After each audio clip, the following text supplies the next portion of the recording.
The cloth of the dead. The quilt rose like something waking from a long sleep. I stood in the doorway and felt the air change. The room was lit only by moonlight, and the gray squares of the blanket looked almost black in the dark. The quilt moved slowly, the way a chest does when someone breathes underneath. It rose in the middle, puffed up, and then let the breath out through threads that had been stitched 100 years ago. I could see the stitches flex like little muscles. On the bed, my little sister Ellie slept with her thumb in her mouth, peaceful as a doll. The quilt lay over her without a wrinkle, fitting her body like it had been made for her. "Mom?" My whisper sounded too loud. The house seemed to wrap its hands around the sound and hold it. I took a step closer. Cold curled the hairs on my arm. The moon painted pale shapes on the fabric. For a few seconds I thought I saw faces moving under the cloth, soft outlines of noses and mouths and closed eyes, like someone pressing against a window from the other side. They rose and sank, and for a moment the blanket looked like a shallow lake with faces floating just beneath the surface. Ellie turned, eyes still closed, and whispered a name that wasn't anyone we knew. The quilt sighed. A small sound, like old silk rubbing on wood, came from it. I reached out and touched a corner. The fabric felt warm under my fingers, like a person's hand had just rested there. The tiny initials embroidered in pale thread, LV, HJ, SD, caught the moon and flashed like tiny coins. They were neat and many, sewn square by square. The quilt breathed in again. This time it sounded like a word. It was soft and made of cloth and old grief, and it moved through the room like steam. "Stay," it said. I yanked the corner. The breath stopped. The quilt went flat and heavy like an overcoat. Ellie woke up with a small sound and sat bolt upright, hair messy and eyes wide. "Why is the blanket on me?" she asked, voice small. She didn't sound scared yet, just confused. Mom rushed in, robe half on, blinking. She saw the quilt, and her face went very still.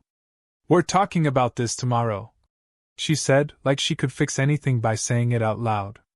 She reached down and touched the corner I had grabbed. The fabric trembled under her hand in a way that no normal blanket should. Her smile died.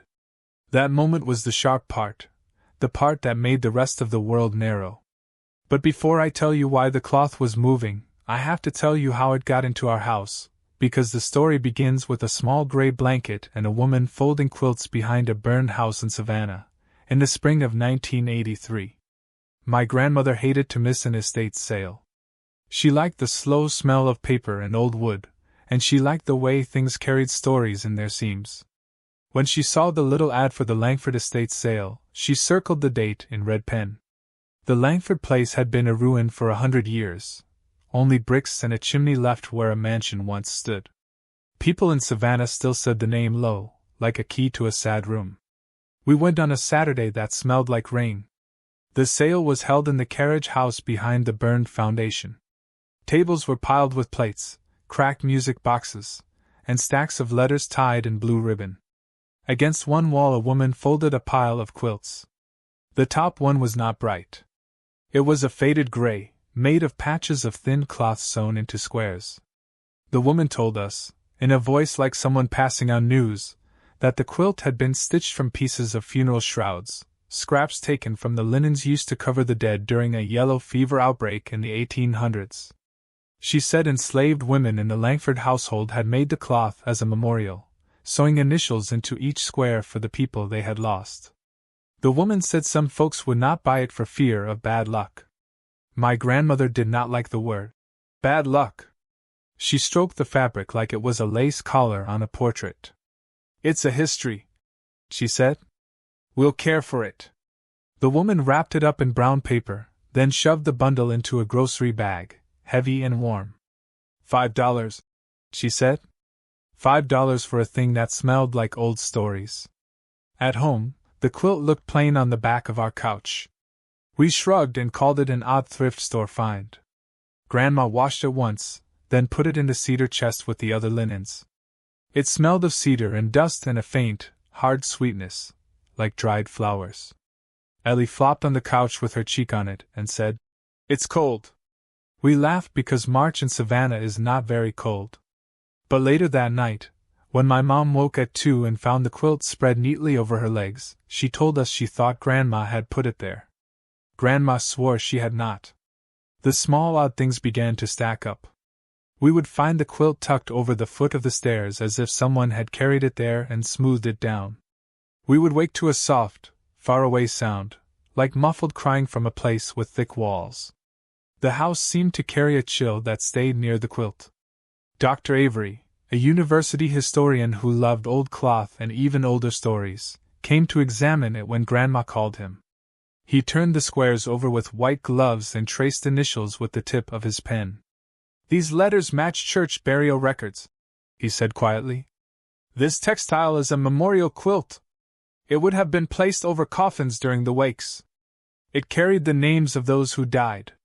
When he said that, the room felt smaller.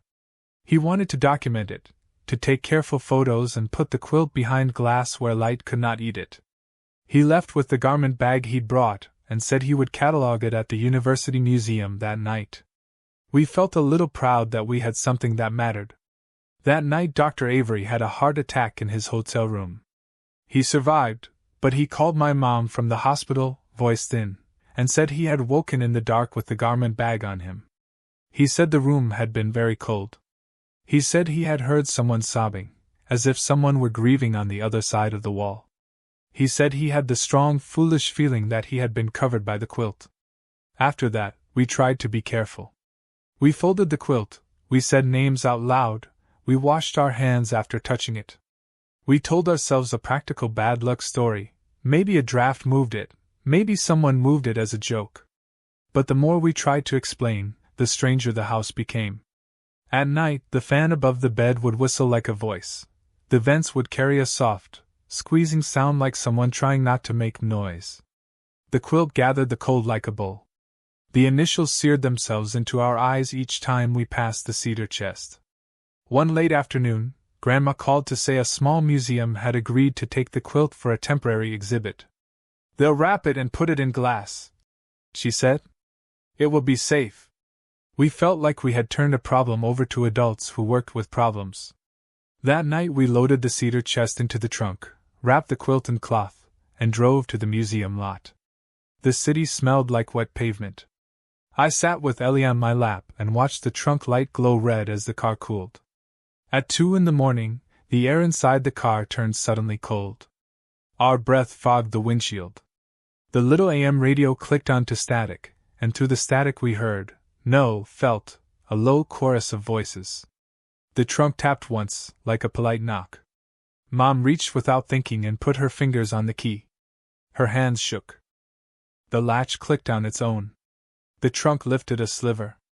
Something brushed the wood from inside, careful and certain, like a hand testing the lid from the inside. We sat very still. The trunk opened half an inch as if the quilt were pushing it from the inside and asking to be let out. The air filled with the smell of old linen, flowers, and something like wet soil. A thin, high sound, half a sob, half a song, leaked out. Ellie squeezed my hand so hard I thought she might break my knuckle. That was the night the quilt decided to stop waiting. The lid rested open like a mouth. For a moment, the world hung between two slow breaths, the quilt's and ours. We had thought that taking it to the museum would be a safe ending. We had thought care and glass and labels would hold it. But the trunk lid rose and the quilt breathed into the open lot like a living thing stepping into air. The car light reflected on a tiny seam where the fabric lifted, and inside that seam, the initials seemed to shimmer. Something pushed again, very gently. We did not move yet. We did not lift the lid. The trunk was a small, private darkness, and whatever pressed from inside sounded patient and full of a long memory. The quilt's breath filled the car and the empty parking lot with a small sound like many people trying to say one name at the same time. Then the trunk clicked open a little more, and a voice, like cloth rubbing on wood, sighed a single old word that felt like a promise and a warning. Stay. We did not stay. We did not know what else to do.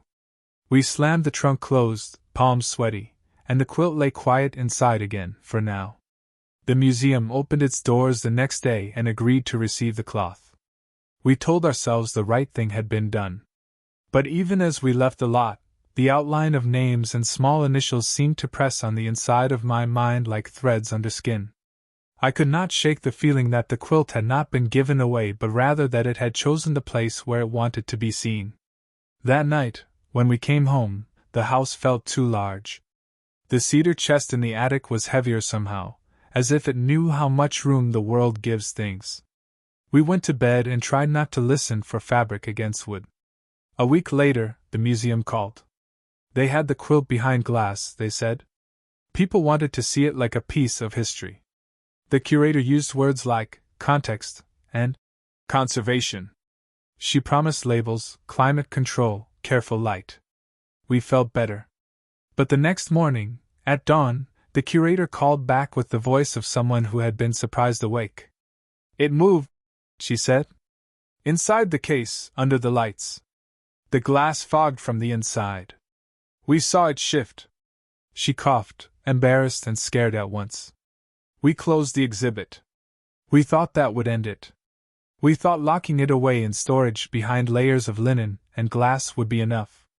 But that night, on the museum's CCTV, the tape showed a thin white fog moving in the gallery even though the heaters were off.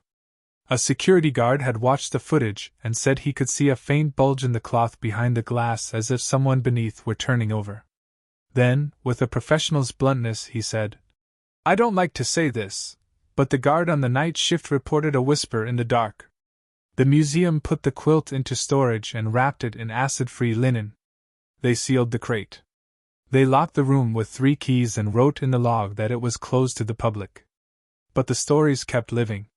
People who lived near the museum said at night they could hear a soft sound, a steady breathing, coming from the direction of the storage room. Once, a janitor said he walked past the building and saw the windows fog from the inside though the heaters were off. He swore he heard, as plain as day, a small chorus singing one line of an old hymn. We stopped saying the names of those we found in the stitches. Saying names felt like opening a door. We stopped leaving the cedar chest unlocked. We started sleeping with blankets pulled tight. And even now, sometimes, when the lights go out and the house is very quiet, I lie there and feel the thin memory of that breath in the room, as if the quilt has folded itself into the walls. The top of the fear was that night at the museum lot when the trunk lifted. The rest of this chapter is the slow turning back to ordinary life, the calls, the careful wrapping, the papers signed and the crate sealed. But no matter how many locks you put on a crate, something still breathed through the wood. The museum thought glass would be enough. The historian thought a catalog would be enough. We thought the trunk's click was a mistake. We were wrong. A month later, late on a rainy evening, I woke to a small sound in my room, the faint, patient, cloth-made noise that had become too familiar. The cedar chest had been emptied. We had not kept it. The quilt was supposed to be far away. But when I went to the window, the streetlight outside flicked once, and the wind moved a plastic bag on a fence post like a small ghost. My phone buzzed on the nightstand, a message from an unknown number, one short word. Stay. The message on my phone felt like a cold hand. One small word, stay, glowed on the screen in a gray bubble from an unknown number. I read it 3 times before the real world came back, the radiator ticking, the house breathing, and my own heart beating too loud in my chest. I told Mom. She rolled her eyes at first, the way grown-ups do when they want to be brave for their children. Probably a kid, she said. Somebody messing with you. But her voice was thin. She did not sleep well that night, and neither did I. Ellie hugged her doll tight and asked me if the quilt would come back. I wished I had a simple answer. We tried to make sense of it the only ways people can. We called the museum. They told us the crate was sealed and locked, and the climate controls were set. We asked if anything unusual had been noted on the security footage. No, the curator said, his voice careful. Only what we told you before. But his pause was long enough to be a thing in itself. Detective Hargrove, who handled small-town mysteries like ours, came by to ask questions that made sense. Who had access to the crate? Who had keys? Who had motives? He took notes with a flat pen and always looked at his shoes when he spoke. He told us to keep the cedar chest locked at home, to call if anything else happened. He left a number on a scrap of paper and said, "We'll do what we can." He said that with meaning. He meant the police would guard facts and logs and possible thieves. He did not mean he could guard whatever breathes under cloth. The town did what towns do. Rumor grew like ivy. At the church, older people talked lowered-voice stories about the Langfords and the fever. Teenagers dared each other to stand by the burned chimneys. The local paper ran a small piece with a picture of the quilt, and the comments filled with people saying they'd felt wind in the theater or had had a dream of someone calling their name. The story made people uneasy. For a few weeks, strangers came by our house with old newspapers and the same questions. Did it really move? Some asked where we had gotten it as if they might find another. In the weeks that followed, the odd things slowed, not because they stopped but because we grew quieter with them. We stopped talking about the initials and began to whisper the names instead. We lit candles some nights and read the old church list, saying each one out loud. Grandma put flowers in an old vase on the table and wrote the names down in a book. She said maybe that was what the cloth wanted, to be remembered in the light, not kept secret in a shadow. Then, one rainy morning, the museum called in a voice that made my stomach drop. "We found the crate open," the curator said. "No signs of forced entry. The logs show only staff access. The tape in Gallery 3 recorded a small burst of static at 2 a.m., then the motion sensor for the storage room turned on for 3 minutes. He added quietly, "Our guard says he thinks he heard someone humming an old hymn." He sounded tired in a way that meant more people than us were watching the thing. Detective Hargrove came that night with 2 police officers and a man from the museum. They drove like people who were going to measure the world again. The curator brought photos. The security camera showed a locked hallway, a steel door, and a crate with its straps tight. Then, at 2:04, the camera registered a slight change, a faint fog, a tiny swell of dust that moved across the floor, and the crate's lid at the angle people had seen before, nearly open, but not enough for a hand to fit through. The timestamp froze on the screen like a photograph of a held breath. The police argued about logs, about who had keys and whether someone could have pried them. Hargrove watched the footage again and again. He did not say the word supernatural, but he did not rule it out with the firm tone the town liked. He said this: "We will guard the crate. We will check logs. We will ask the community to stay calm and help us." He wrote down names. He put caution tape across the museum hallway. People whispered that the town had sealed one more thing in its memory. Months went by. The museum wrapped the quilt in more layers and placed it in a steel vault with sensors and locks. They hired an expert conservator from a university, a careful woman named Dr. Monroe who liked cloth for its honesty. She tested a corner under a microscope and found the remnants of linen, and a faint smell that smelled like flowers and river. She said the stitches were old and true. She said the initials matched church records. She sat on a stool in the vault and said, "This is a piece of grief." She spoke with the clear voice of someone who works with old stories and does not fear them. She logged every test. That night she called me. She said she had been in the vault late, writing notes, and had felt something touch the back of her neck. It was the sort of touch people notice when they are alone. She had turned to find nothing. She told me this with cool words. She did not ask for my belief. She asked me for permission to continue studying the quilt. She said, "There are things in the weave. They are not natural things." And then she added, almost in apology, "But I do not know how to say that as a scientist." The town learned to live with the crate. Parents told their children stories in hushed voices. Some older women in the church recited the names from the faded list and shook their heads as if the memory of it hurt.